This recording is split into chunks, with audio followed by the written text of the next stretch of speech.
Next हमारा lesson continue होता है रेनी सीजन। रेनी सीजन जो होता है वो समर सीजन के बिल्कुल बाद शुरू हो जाता है। There is heavy rain in some part of the India even the month of June.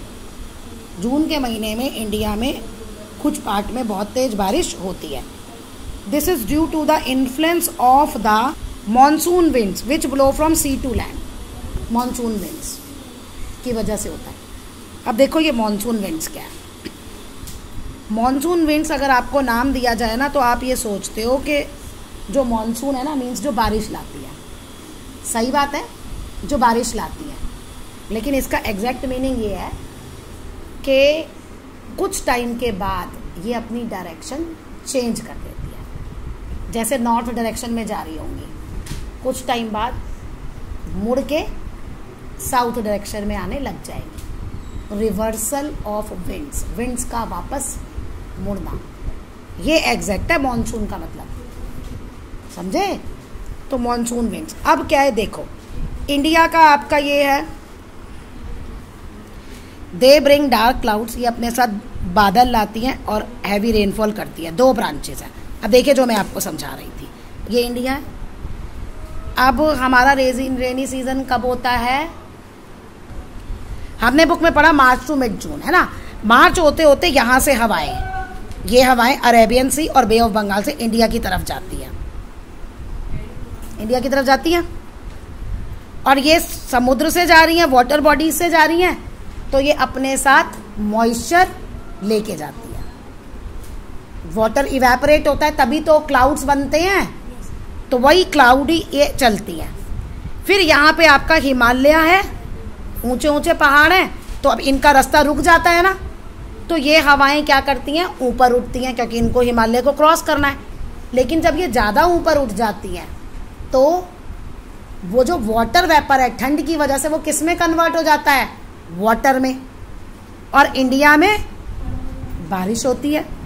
जून के महीने देखा ना इंडिया के कुछ पार्ट्स में बारिश होती है, ठीक है ना। जून के महीने होते होते ये बारिश हो गई, या जून जुलाई जिसमें भी हुई।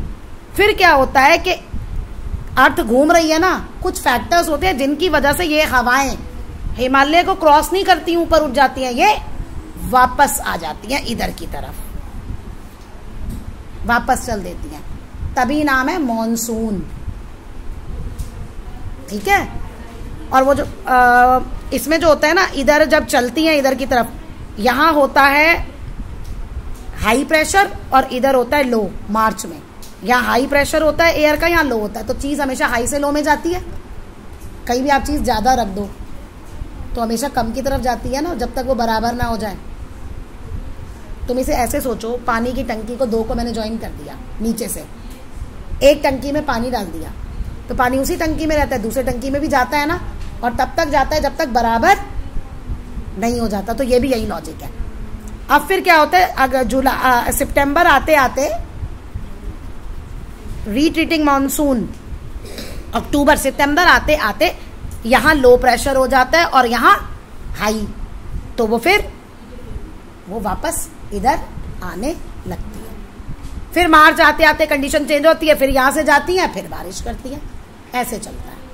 हिंदी मालाबार कोस्ट जो है फर्स्ट टू गेट, इंडिया में सबसे पहले बारिश कहाँ पे होती है, मालाबार कोस्ट में। उसमें मैप में चेक कर लेना मालाबार कोस्ट कहाँ है।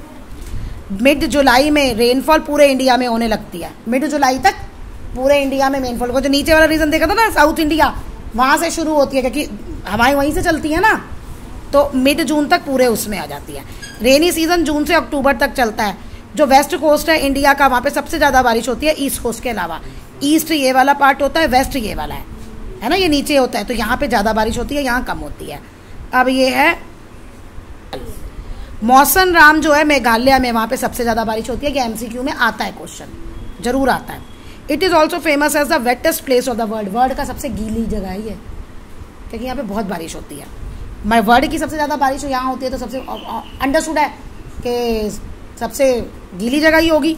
राजस्थान और रन ऑफ कच्छ जो है वहाँ पे बहुत कम बारिश होती है।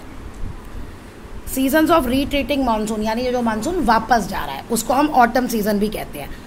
अक्टूबर से नवंबर में south west monsoon winds move back from mainland of India, यानी वही जो डायरेक्शन होती है ना, वो चेंज हो जाती है, तो साउथ वेस्ट विंड्स जो है मानसून विंड्स वो वापस जाने लगती हैं, और इसी को हम कहते हैं रीट्रीटिंग मानसून, यानी वापस आता हुआ। The southern part of the India, Tamil Nadu और आंध्र प्रदेश में इस समय में बारिश होती है, और कहीं नहीं होती, इस समय यहाँ पे ही बारिश होती है, क्योंकि ये जब ये वापस जा रहा होता है ना, तो कुछ वाटर बॉडीज़ पड़ती हैं इंडिया के बीच में, वहाँ से वो मॉइस्चर आता है उसमें, और फिर ये तमिलनाडु और उसमें बारिश करते हुए जाती है।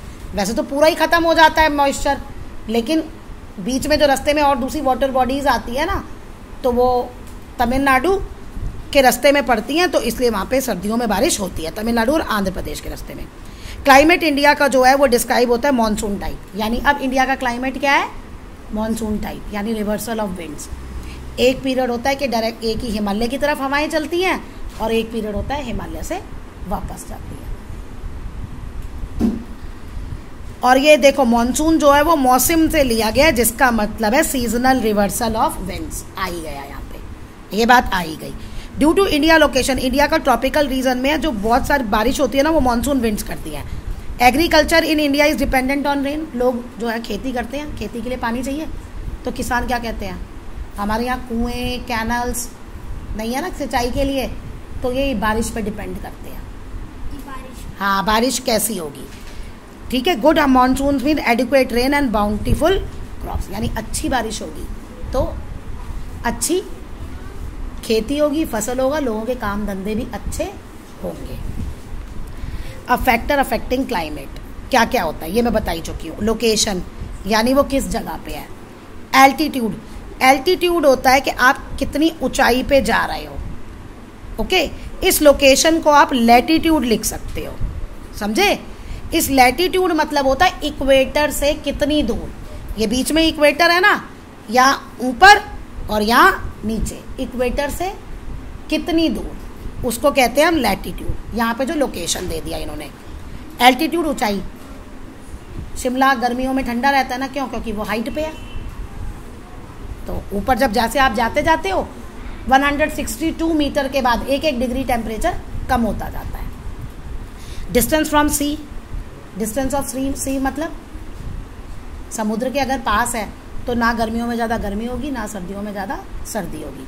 लेकिन अगर समुद्र से दूर है, जैसे दिल्ली समुद्र से दूर है, गर्मियों में ज़्यादा गर्मी होगी, सर्दियों में ज़्यादा ठंड होगी। रिलीफ, प्लेन है, प्लेट्यूज है, माउंटेन्स है या डेजर्ट है। We experience regional differences in the climate of India. India में राजस्थान क्या है, डेजर्ट है, वहाँ का क्लाइमेट अलग है। शिमला क्या है, हिली एरिया है, वहाँ का क्लाइमेट अलग है। और दिल्ली का प्लेन एरिया है, वहाँ का मौसम वेदर अलग है। तो ये अलग अलग डिफरेंसेस हमें दिखते हैं। जैसलमेर और बीकानेर बहुत गर्म है। द्रास जो है वो कारगिल डिस्ट्रिक्ट में है, जिसे हेमबेब्स भी कहते हैं, वो लद्दाख की यूनिटरी है और second coldest inhabited place of the world, यानी वर्ल्ड का सबसे ठंडा जो रहने वाली जगह है उसमें वो सेकंड नंबर पे है। अब ये देखो मुंबई और कलकत्ता क्या है, मॉडरेट क्लाइमेट है, neither too hot nor too cold, ना ज़्यादा गर्म ना ज़्यादा ठंडा। बीइंग ऑन कोस्ट, समुद्र के पास होने पे ये ह्यूमिड रहते हैं, मीन्स अभी जैसे मौसम चल रहा है ना रेनी सीजन, चिपचिपा सा, बारिश, वाटर वेपर बहुत ज़्यादा है एयर में, उसको कहते हैं ह्यूमिड। तो वहाँ समुद्र के पास है, पानी है, तो भाप बन के तो पानी उड़ती रहेगी ना, वो जाता ही रहेगा एयर में, तो ह्यूमिड होता है। अब ये आपको बता दिया मेघालय में वर्ल्ड की सबसे ज़्यादा बारिश होती है, और जैसलमेर राजस्थान में तो ना के बराबर बारिश होती है। यानी इंडिया में एक जगह है जहाँ पे सबसे ज़्यादा बारिश भी होती है, और एक ऐसी दूसरी जगह भी है जहाँ पे नहीं भी नहीं होती या बहुत ना के बराबर बारिश होती है, बहुत कम।